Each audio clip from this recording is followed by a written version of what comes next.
சொந்த பையனை பார்த்த மாதிரி முதல்வர் விஜயை பார்த்த உடனே கட்டி அணைத்த தாய்.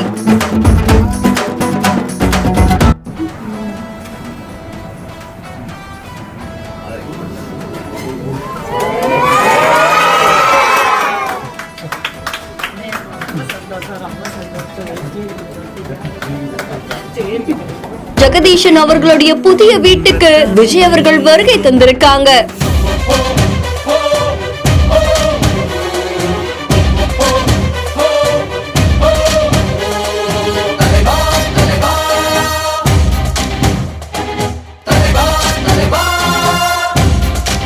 தமிழ்நாட்டுடைய புதிய முதல்வரான விஜய் அவர்கள் நண்பர் மற்றும் மேனேஜர் ஜெகதீஷ் அவர்களுடைய புதுமனை புகு விழாக்கு போயிருக்காங்க. அந்த நிகழ்ச்சியில கலந்துகிட்டு பட்டு வேட்டி பட்டு சட்டையில் அத்தனை பேரையும் நிகழ வச்சிருக்காங்க. அதை தொடர்ந்து புது வீட்டுக்கு போன உடனே அங்க இருந்த ஜெகதீஷன் அவர்களுடைய தாயார் முதல்வர் விஜய் அவர்களை பார்த்த உடனே கட்டி அணைத்து அவருடைய அன்பை வெளிப்படுத்தி இருக்காங்க. சினிமா காலத்துல இருந்தே ஜெகதீஷன் அவர்கள் முதல்வர் விஜய்க்கு பக்கபலமா இருந்துட்டு வந்திருக்காங்க அப்படின்னு சொல்லப்படுது. அப்பவும் சரி இப்பவும் சரி உயிர் நண்பன் மாதிரி எப்பவுமே கூட இருப்பாங்க. அந்த வகையில அவருடைய இல்ல விழாக்கு முதல்வர் விஜய் அவர்கள் வருகை தந்தது பலரையும் நிகழ்ச்சியில ஆழ்த்தி இருக்கு.